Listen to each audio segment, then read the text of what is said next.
అమ్మా నాన్న ఒక 10 నిమిషాలు సంతోషంగా ఉంటే మనం ఈ భూమి మీదకి వచ్చాం. 9 నెలలు మోసేటప్పుడే మనల్ని ప్రేమించడం మొదలుపెట్టిన మొట్టమొదటి వ్యక్తి అమ్మ. హాయ్ ఫ్రెష్ మన తెలుగుడు. ఈరోజు మనం అమ్మ కోసం మాట్లాడుకుందాం. అమ్మ లాంటి ప్రతి ఒక్కరి జీవితంలో ఉన్న ఆడవాళ్ళ కోసం మాట్లాడుకుందాం. దయచేసి ఈ వీడియో చివరి వరకు చూడండి. చాలామంది చాలా వీడియోలు అమ్మ కోసం చేసి ఉంటారు, మీరు కూడా చాలా విషయాలు వినే ఉంటారు. కానీ ఒక్కసారి అమ్మ కోసం ఒక మంచి వీడియో చేయాలని ఎప్పటి నుంచో ఉంది. సో అందుకు ఈ వీడియో చేస్తున్నా. దయచేసి ఈ వీడియో మాత్రం స్కిప్ చేయకుండా చివరి వరకు చూడండి. 10 మంది పిల్లల్ని చూడగలిగే అమ్మని 10 మంది కలిసి అమ్మని చూడలేకపోతున్నారు. చాలామంది చాలా విషయాలు నేను చూస్తూ ఉంటాను. ఇవన్నీ ఏదో నేను ఏదో క్రియేట్ చేసి మాట్లాడేది కాదు. నా కళతో నా లైఫ్లో నా లైఫ్ ఆఫ్ జర్నీలో నేను చూసి నా విషయాలే మీతో షేర్ చేసుకోవాలని అనుకుంటా. ఇప్పుడు కూడా నిజంగా ఫ్రాంక్గా చెప్పాలంటే అమ్మా నాన్న ఒక 10 నిమిషాలు సంతోషంగా ఉంటే మనం ఈ భూమి మీదకి వచ్చాం. లేకపోతే అసలు మనం ఈ భూమినే చూడం. అటువంటి తల్లిని మనం ఎవరైనా సరే, నీ ప్రియురాలు కానీ లేదా నీ ఫ్రెండ్స్ కానీ ఎవరైనా నువ్వు కంటికి ఈ భూమి మీదకి వచ్చిన తర్వాత నీ కంటికి కనిపించిన తర్వాత వాళ్ళకి నీ మీద ప్రేమ కలుగుతుంది. మనం తన కడుపులో పడిన దగ్గర నుండే తన 9 నెలలు మోసేటప్పుడే మనల్ని ప్రేమించడం మొదలుపెట్టిన మొట్టమొదటి వ్యక్తి అమ్మ. నేను ఎవరి దాకా కాదు, నా కుటుంబంలోనే తల్లి ప్లేస్లో ఉండి ఆలోచిస్తే తల్లి తన పిల్లల కోసం, తన రక్తం కోసం ఎంత సాక్రిఫైస్ చేస్తుందో, ఎంత కష్టపడుతుందో చాలా క్లియర్ కట్గా నాకే అర్థమవుతుంది. అంటే నా కుటుంబంలో అత్తయ్యలు కానీ అమ్మ పిన్నిలు కానీ సో ఇలాగా వాళ్ళు వాళ్ళ పిల్లల కోసం, వాళ్ళ పిల్లల కోసం వాళ్ళు ఎంత కష్టపడతారో నేను అవన్నీ చిన్నప్పటి నుంచి కళతో చూశాను. అంటే ఫ్రాంక్గా చెప్పాలంటే ఒక జీతం లేని పని మనిషి అమ్మ. అంతే, ఒక జీతం లేని పని మనిషి. ఎందుకు అలా అన్నానంటే, మనకి ఎక్కడైనా జాబ్ చేస్తే శనివారం ఆదివారమో అట్లీస్ట్ వారంలో ఏదో ఒక్క రోజు మనకి సెలవు ఉంటుంది. కానీ తల్లికి ఏ రోజు కూడా సెలవు ఉండదు. ఆడవాళ్ళకు, ఇంట్లో ఉండే ఆడవాళ్ళకు ఏ రోజు కూడా సెలవు ఉండదు. ప్రతిరోజు పిల్లలకు వండి పెట్టాలి, ప్రతిరోజు పిల్లలను చూసుకోవాలి. సో ప్రతిరోజు పని ఉంటూనే ఉంటుంది, ఇల్లు శుభ్రం చేయాలి. సో అటువంటి వ్యక్తులను మనం చాలా చులకనగా చూస్తాం. ఇప్పుడు బయట ప్రపంచంకి వెళ్ళి మనం ఈ జాబ్లని అవి ఇవి అని జీవించడం కోసం యుద్ధం చేస్తున్నాం. మనల్ని అంత స్ట్రాంగ్గా తయారు చేసిందే తల్లి, ఒక ఆడది. సో అటువంటి తల్లిని చూడడానికి మనకి ఒక్కొక్కసారి మనకున్న వర్క్ ప్రెషర్ బట్టి సో వాళ్ళని చాలా విషయాల్లో తిడుతూ ఉంటాం, చాలా విషయాల్లో తప్పుగా అనుకుంటూ ఉంటాం, వేరే వాళ్ళ దగ్గర తక్కువ చేసి మాట్లాడుతూ ఉంటాం.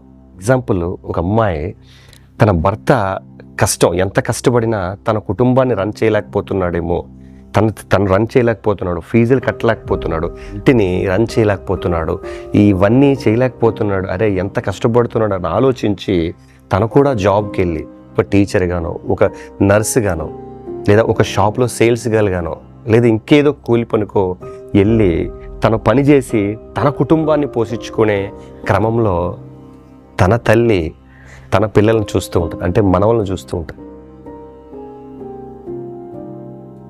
ఇది ఒక రోజో ఒక 2 రోజులో ఏదో నా పిల్లల్ని చూడు, నేను ఇలాగా చిన్న పని చూసుకొని వస్తాను, అది కాదు. తన జీవితాంతం తన కుటుంబాన్ని తను చూసుకోవడానికి తన పిల్లల్ని తన తల్లి చూస్తూ ఉంటుంది, జీతం లేకుండా. చూడడం వల్ల తనకేం లాభమే ఉండదు. ఎందుకు చూస్తూ ఉంటుందంటే తన కూతురు కష్టపడకూడదని, తన కొడుకు కష్టపడకూడదని. జీవితాంతం తను కష్టపడుతూనే ఉంటుంది జీతం లేకుండా. సో అటువంటి తల్లిని మనం వృద్ధకాలంలో ఒక పూట అన్నం పెట్టలేం సరిగా. సో ఇలా జరుగుతూనే ఉంది. అంటే నేను ఎక్కువ పెద్దగా చెప్పాలని లేదు. చాలామంది తన పిల్లల కోసం, నేను వేరే దేశంలో ఒక 6 సంవత్సరాలు దాటి ఉన్నాను. సో అక్కడ నేను చాలామంది ఆడవాళ్ళని చూశాను. చాలామంది ఆడవాళ్ళని చూస్తారు. అంటే అందరూ ఆల్మోస్ట్ మ్యారీడ్ ఉమెన్సే వస్తారు. అలా అని అబ్బాయిలు కష్టపడరని చెప్పే ఉద్దేశం నాది కాదు, అది వేరే వీడియోలో మాట్లాడుకుందాం. చాలామంది ఆడవాళ్ళు అక్కడ కష్టపడడానికి వస్తారు.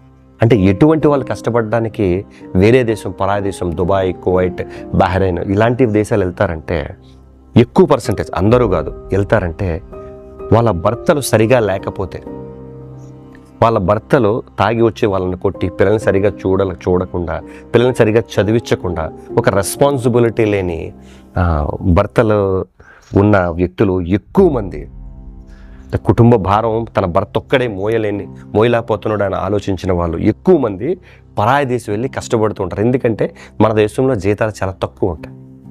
సో అలాంటి ఆడవాళ్ళు నేను చాలామందిని చూశాను. 6 సంవత్సరాల్లో చాలామందిని చూశాను. అందులో నా తల్లి కూడా ఉంది. చాలామందిని చూశాను. సో వాళ్ళు నెలలో ఇంట్లో పనిచేస్తే నెలకి 2 సెలవులు ఇస్తారు, లేదా 1 సెలవు ఇస్తారు. మీకు రోజుకి 24 గంటలు 18 గంటలు పని చేయించుకుంటారు. జీతం, వాళ్ళు చేసే పనికి ఆ జీతం చాలా తక్కువ అనిపిస్తుంది, చాలా తక్కువ అనిపిస్తుంది. ఫర్ ఎగ్జాంపుల్ కోవిడ్కి వస్తే 100 కేడీలు ఇస్తారు, అంటే 23,000 ఎంత వస్తుంది, 27,000 ఎంత వస్తుంది ఇప్పుడు. సో ఎంత కష్టమైనా తెల్లవారుజామున 5 గంటలకే లేచి పని స్టార్ట్ చేస్తే రాత్రి పడుకునేటప్పుడు 1 గంట అవుతుంది. తన ఒక్క కడుపే నింపుకోవాలంటే తన ఇండియాలోనే ఉండి ఏదైనా చేసుకోవచ్చు. కానీ తనను నమ్ముకున్న పిల్లలు, 2 పిల్లలు, 3 పిల్లలు, వాళ్ళని చదివించాలి, వాళ్ళని పోషించాలి, వాళ్ళకి కావాల్సినవన్నీ సమకూర్చాలి. సో అటువంటి ఆడవాళ్ళు, అటువంటి వాళ్ళను చాలా తక్కువ చేసి చాలామంది మాట్లాడుతూ ఉంటారు. అలా వేరే దేశం వెళ్ళిపోయిందిరా, అక్కడ ఏదో పని చేసుకుని డబ్బులు బాగా సంపాదించింది. అది బాబోయ్, ముందు వేరేగా ఉండేది, ఇప్పుడు చూస్తే ఆ స్టైల్ అది. ఆ ఒక్క క్షణం ఆ ఫోటో దిగడానికో, లేదా ఆ ఒక్క క్షణం తనకు కావలసిన సామాన్లు తెచ్చుకోవడానికో, ఏ ఫేస్ క్రీమో, ఏ పౌడరో, ఏ సోపో తెచ్చుకోవడానికో, బయటికి వెళ్ళినప్పుడు దిగిన ఫోటో మాత్రమే చూసి ఇండియాలో ఉన్న వాళ్ళు ఏమనుకుంటారంటే, బాగా సంపాదిస్తుందిరా, ఇంకేముంది, ఫారెన్ డబ్బులు వస్తాయి, బోల్డ్ డబ్బులు వస్తాయి, బాగా సంపాదించుకున్నారు, అది పొగరు బాగా పెరిగిపోయింది అనుకుంటారు. అక్కడ ఎంత కష్టపడుతుందంటే ఆ తల్లి ఉదయమే 3 గంటలకి 4 గంటలకి లేస్తుంది. చాలా చలి ఉంటుంది. అదే ఇంట్లో పని చేస్తే పర్లేదు, వేరే దగ్గర చేస్తే చలిలో నడిచి వెళ్ళాలి. అక్కడ పని చేసి తనకు వచ్చిన జీతంతో ఇంటికి ఆల్మోస్ట్ పంపేసి ఏదో చిల్లర ఖర్చులు డబ్బులు పెట్టుకుని తనకు కావాల్సిన సామాగ్రి అంతా కొనుక్కుంటుంది. ఎంత కష్టపడతారంటే సరిగ్గా నిద్ర కూడా ఉండదు. చాలామంది ఇంట్లో చాలా బానిస బతికే అనుభవిస్తారు, కేవలం తన పిల్లల కోసం, తన పిల్లల భవిష్యత్తు బాగుండాలి, తన పిల్లల భవిష్యత్తు నాకులా అవ్వకూడదు అని చెప్పి కష్టపడుతూనే ఉంటారు. అటువంటి వాళ్ళను వాళ్ళు పంపిన డబ్బులను జల్సా చేసి, అనవసరమైన ఖర్చులు చేసి, వాళ్ళ మీద ఇంకా ఒత్తిడి తెచ్చి, ఇంకా డబ్బులు పంపి ఇబ్బంది పెడుతున్నా, అయినా సరే నిన్ను తల్లి ప్రేమిస్తూనే ఉంటాను, నీ కష్టం తీరుస్తూనే ఉంటాను. నువ్వు ఎంత ద్వేషించినా నిన్ను ద్వేషించని వ్యక్తి ఒకే ఒక్క ఈ భూమి మీద ఉన్న వ్యక్తి, అది మన తల్లి. నువ్వు ఎంత చెడ్డవాడవని, నువ్వు ఎంత తాగుబోతాడవని, ఎంత తిరిగిపోతాడవని, నువ్వు ఇంట్లో ₹1 కూడా ఇవ్వకపోని నువ్వు ఇంటికి వస్తే అన్నం తిన్నావా నాన్న అని అడుగుతాడు, బయటికి వెళ్ళడం జాగ్రత్తగా వెళ్ళిరా అని అడుగుతాడు, తొందరగా వచ్చే అని చెప్తాడు. కేవలం తల్లి ప్రేమ మాత్రమే అలా ఉంటుంది. నిజంగానే మళ్ళీ చెప్తున్నా, నువ్వు ఈ భూమి మీదకి రాక ముందు నుండే నిన్ను ప్రేమించడం మొదలుపెట్టిన మొట్టమొదటి వ్యక్తి మన అమ్మ. నీ జీవితంలో అమ్మ లాంటి భార్య ఉంటే నిన్ను అర్థం చేసుకొని, నీ ప్రాబ్లమ్స్ సాల్వ్ చేసి, నీకున్న అప్పులన్నీ తీర్చి, నువ్వు ఏ పరిస్థితుల్లో నీ తోడే ఉండు, ఎంత కష్టంలోనో నీ వెనకాల నిలబడి ఉన్న భార్యలు ఉన్నా సరే, నీ అక్క చెల్లెలు ఉన్నా సరే, నీకు తల్లితోనే సమానం. అటువంటి ఆడవాళ్ళను జీవితంలో ఎప్పుడు బాధ పెట్టడానికి కానీ, దూరం చేసుకోవడానికి కానీ ట్రై చేయకూడదు మనం. యాక్చువల్లీ ఉమెన్స్ డే రోజు ఈ వీడియో చేయాలని అనుకున్నా, కానీ ఎందుకో కుదరలేదు. అమ్మ కోసం ఎంత చెప్పుకున్నా తక్కువే. అమ్మ కోపంలో తిట్టిందని బయటికి వెళ్ళి అమ్మ కోసం తక్కువ చేసి మాట్లాడుతుంటాం. అస్తమానం ఫోన్ చేస్తే ఫోన్ కట్ చేస్తాం. అట్లీస్ట్ ఫోన్ ఎత్తి కాసేపు మాట్లాడదామని ఇది కూడా ఉండదు మనకి. చూడు, ప్రియురాలతో చాలా ప్రేమగా గంటలు గంటలు మాట్లాడుతాం, ఎవరో ఫ్రెండ్స్తో నవ్వుతూ జోకులు వేసుకుంటూ చాలా గంటలు గంటలు కానీ తల్లితో మాత్రం ఇప్పుడే వస్తున్నాను, వస్తున్నా అని 2 నిమిషాలు మాట్లాడి ఫోన్ కట్ చేస్తూ ఉంటాం. ప్రేమగా ఒక 10 నిమిషాలు కూడా మాట్లాడలేం. ఈ తప్పు నేను కూడా చేస్తూ ఉంటాను. నేను చెప్తున్నవన్నీ నీతులు చెప్పాలనే ఉద్దేశం నాది కాదు. నేను చేసిన తప్పులు, నేను బ్రతికిన బ్రతుకు, ఇందులోంచి నేను నేర్చుకున్న విషయాలు మీతో షేర్ చేసుకోవాలనే ఒక చిన్న ఆశ, అంతే, చిన్న ఆశ. తన కడుపులో మనం ఒక 9 నెలలు ఉండడానికి స్థానం ఇచ్చిన తల్లికి మన ఇంట్లో ఒక చిన్న గది కూడా ఇవ్వలేం. మనందరం బెడ్రూమ్లో పడుకుంటే తల్లిని హాల్లో పడుకోబెడతాం, కింద సాపేసి పడుకోబెడతాం. సో ఇది చాలా తక్కువ చేసి మాట్లాడతాం, చాలా తిడుతూ ఉంటాం. అంటే వయసు అయిపోయిన తర్వాత వాళ్ళకి ఒక చిన్నపిల్ల లాంటి మనస్తత్వం వచ్చేస్తుంది. ప్రతి చిన్న విషయానికి వాళ్ళు చాలా ఎక్కువగా రియాక్ట్ అయిపోతూ ఉంటారు. అది మనం అర్థం చేసుకోవాలి. చిన్నప్పుడు మనం చేసిన తప్పులు ఆవిడ ఎలాగా సరిదిద్ది మన సక్రమ మార్గంలో నడిపించడానికి ప్రయత్నించిందో, వయసు అయిపోయిన తర్వాత మనం ఆమెని చిన్నపిల్లలాగే చూడడానికి ట్రై చేద్దాం. నా మాటలో ఎవరికైనా ఇబ్బంది కలిగితే నన్ను క్షమించండి. ఎందుకో అమ్మ కోసం, అంటే తన బిడ్డల కోసం, తన కుటుంబం కోసం కష్టపడి, ఎంత వయసు వచ్చినా కష్టపడే ప్రతి తల్లికి నా పాదాభివందనాలు. ప్రతి తల్లికి ఏదో ఒక రూపంలో తన బిడ్డలకు సాయం చేస్తూనే ఉంటారు, ఏదో ఒక రూపంలో తన బిడ్డకి సాయం చేస్తూనే ఉంటారు. అటువంటి తల్లిని వాళ్ళు ఈ భూమి మీద ఉన్నంత వరకు మనం బాగా చూసుకోవడానికి అట్లీస్ట్ ట్రై చేద్దాం. ఎప్పుడైనా కోపంలో ఒక మాట అనేసి మనం బయటకు వచ్చేసినా మళ్ళీ రియలైజ్ అయ్యి మళ్ళీ ఇంటికి వెళ్ళి క్షమించమని అడుగుదాం. అంటే వాళ్ళు ఉన్న వయసు ఇప్పుడు చాలామంది ఏంటంటే వాళ్ళ అమ్మ ఉన్న గదిలో కూడా లోపలికి వెళ్ళరు, అట్లీస్ట్ వాళ్ళ అమ్మ దగ్గర కాసేపు కూడా కూర్చొని మాట్లాడరు ఎవరు. ఒక్క 5 నిమిషాలు అమ్మ దగ్గర కూర్చొని మాట్లాడరు ఎవరు. బిజీ లైఫ్, అందరిది బిజీ లైఫ్. ఒక్క 10 నిమిషాలు. ఇప్పుడు వాళ్ళకున్న వయసులో వాళ్ళకి ఎలా అనిపిస్తుంది అంటే, మనం ప్రేమించి ఎవరినో అమ్మాయిని తీసుకొస్తాం. సో తల్లికి ఆ అమ్మాయికి ఎంత లేదన్నా కూతురులా అయితే కాదు కోడలు. సో అమ్మతో ప్రేమగా కాసేపు మాట్లాడే ఒకరికి మంచి కోడలు ఉంటారు, చాలా మంచిగా చూసుకుంటారు, చాలా మంచిగా మాట్లాడతారు, తల్లిలాగే చూసుకుంటారు. వాళ్ళ కోసం మాట్లాడలేదు. సో తల్లిని ఎవరు పట్టించుకోకపోయినా తన బిడ్డగా మనం పట్టించుకోవాలి. అట్లీస్ట్ రోజు కాదు, అట్లీస్ట్ వారంలో ఒక్క రోజైనా అమ్మ కోసం ఒక్క అరగంట అమ్మ దగ్గర కూర్చొని కాసేపు మాట్లాడితే చాలా మనసుకు ప్రశాంతంగా ఉంటుంది. ఎప్పుడైనా గమనించండి, బయటికి వెళ్ళేటప్పుడు, నువ్వు ఏదైనా ఒక మంచి పనికి వెళ్ళేటప్పుడు నీ తల్లి ఇంట్లో ఉంటే ఒకసారి వెళ్ళి, అమ్మ నేను ఒక మంచి పని మీద వెళ్తున్నాను, ఆ పని జరగాలి అని ఒక్కసారి హగ్ చేసుకొని ఒక్క 5 సెకండ్లు అలానే ఉండి వదిలేసి, అమ్మని వదిలి మీరు వెళ్ళండి. మీరు ఎంత కాన్ఫిడెన్స్తో వెళ్తారంటే, ఎంత బలంగా క్రియేట్ అయిపోతారంటే ఆ క్షణం, నేను వెళ్ళిన పని అసలు ఫెయిల్ అవ్వదు అని మీలో మీకే నమ్మకం వచ్చేస్తుంది. ఒక్కసారి ట్రై చేసి చూడండి.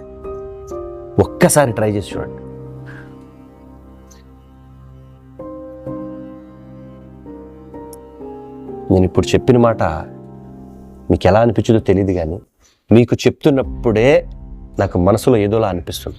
ఎప్పుడైనా ఒక మంచి పని మీద బయటికి వెళ్ళేటప్పుడు, ఒక మంచి పని మీ లైఫ్లో, అది చాలా గొప్ప పని, మంచి పని మీద బయటికి వెళ్ళేటప్పుడు నీ ఇంట్లో తల్లి దగ్గరికి వెళ్ళి ఒక్కసారి తన మనస్ఫూర్తిగా హగ్ చేసుకొని, అమ్మా నేను ఈ పని మీద బయటికి వెళ్తున్నా అని ఒక్కసారి అమ్మకి చెప్పేసి ఒక 5 సెకండ్లు తనను కౌగిలించుకొని మీరు వెళ్ళి ఆ పని చూడండి. మీకు వచ్చిన ధైర్యం అంతా ఇంత కాదు, అంత కాన్ఫిడెన్స్ వచ్చేస్తుంది. ఒక్కసారి లైఫ్లో ట్రై చేసి చూడండి. చాలామంది పిల్లలు తల్లిని చాలా గొప్పగా చూస్తారు. తనకు వచ్చిన మొట్టమొదటి జీతం తన తల్లి కాలు దగ్గర పెడతారు. తనకు వచ్చిన మొట్టమొదటి తల్లికి మంచి చీర కొంటారు. సో చాలామంది ఇప్పటికీ అమ్మకి అన్నం తినిపిస్తూ ఉంటారు. ఇలా కూడా నేను చాలామందిని చూశాను. ఇప్పటికీ అమ్మకు నూనె రాస్తూ ఉంటారు. ఇప్పుడు ఈ వయసులో వాళ్ళకి ఇప్పుడు 60 సంవత్సరాలు వచ్చాయంటే ఈ వయసులో వాళ్ళకి బాడీలో ఉన్న ప్రతి పార్టు చాలా పెయిన్ ఉంటుంది. ఎప్పుడైనా నీ మనసు బాగాలేనప్పుడు నీ తల్లి కాళ్ళ దగ్గర కూర్చొని ఒక్కసారి తన కాళ్ళు ఇలా పట్టి చూడు. ఒక్కసారి నువ్వు నీ తల్లిని నువ్వు ఎలా అయితే చూస్తావో రేపు పొద్దున నీ బిడ్డలు నేను అలాగే చూస్తారు. నీ బిడ్డలు ఎదురుగా నీ తల్లిని తక్కువ చేసి మాట్లాడితే రేపు పొద్దున మా నాన్న కూడా మా నాన్నమ్మని అలాగే తిట్టాడు కదా, మా అమ్మ కూడా మా అమ్మమ్మని అలాగే తిడుతుంది కదా అని వాళ్ళ చిన్న వయసులోనే వాళ్ళ బ్రెయిన్లోకి వెళ్ళిపోతుంది. నువ్వు నీ బిడ్డల ఎదురుగా నీ తల్లికి ఎంత గౌరవిస్తావు, నీ తల్లిదండ్రులకి, వాళ్ళు రేపు పొద్దున నువ్వు ముసలైపోయిన తర్వాత నీకు అంతే గౌరవిస్తారు. ఇది నేను నిజంగానే నా లైఫ్లో చూశాను. మా అత్తలు, మా పిన్నిలు, వీళ్ళందరూ కూడా వాళ్ళ పిల్లల కోసం వాళ్ళ పిల్లలకి సర్వీస్ చేస్తుంటారు. ఇప్పటికే తన కూతురు ఎక్కడికైనా వెళ్ళి జాబ్ చేసి వస్తే తన ఇల్లు వచ్చినంత వరకు తన బిడ్డలను చూస్తుంది, కాచి కాపాడుతుంది. తను ఈ వయసులో కూడా అరుస్తూ వాళ్ళని జాగ్రత్తగా తను మళ్ళీ వచ్చినంత వరకు తను అబ్బు చెప్పినంత వరకు తన కంటి మీద నిద్ర కూడా పోదు. తల్లి కంటే గొప్పగా చూస్తుంది తన బిడ్డ కుటుంబం బాగుండాలని. వాళ్ళు వీళ్ళిచ్చిన 100, 200, 500 కలిపి ఎప్పుడైనా కూతురి దగ్గర డబ్బులు లేవంటే ఇదిగో అమ్మ ఈ 1000 రూపాయలు ఉంచు అని ఇస్తుంది. తన బిడ్డ కోసం తన సర్వస్వం త్యాగం చేసేది అమ్మ. నువ్వు తిట్టినా కొట్టినా నిన్ను ప్రేమించే ఒకే ఒక్క వ్యక్తి ఈ భూమి మీద ఎవరైనా ఉన్నారంటే అది మన తల్లి. నువ్వు ఎంతైనా మోసం చేయి, నువ్వెంతైనా ఇరిటేట్ చేయి, ఎంతైనా తను ఇబ్బంది పెట్టు, నీకు ఏదైనా ఎప్పుడైనా రోడ్డు మీద ఏదైనా జరిగిందంటే మొట్టమొదట పరిగెట్టేది నీ తల్లి.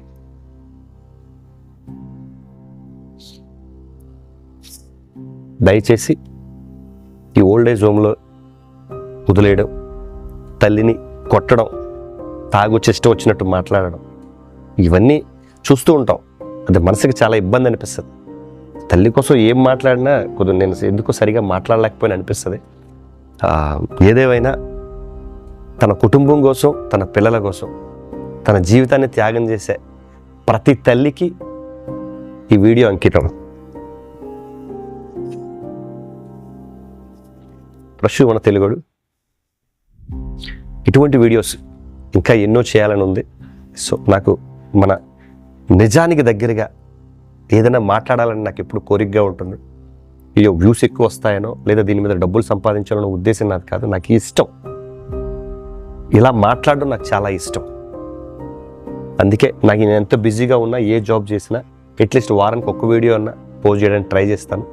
నా నుంచి ఎటువంటి వీడియోలు మీరు కోరుకుంటున్నారో కుదిరితే కామెంట్ చేయండి. నా వీడియో కనుక నచ్చితే లైక్ చేయండి, షేర్ చేయండి. సో మరొక వీడియోతో మళ్ళీ కలుద్దాం. సక్సెస్ అవుదాం, లైఫ్లో ముందుకెళ్దాం. మీరు, మీతో పాటు నేను. జై హింద్.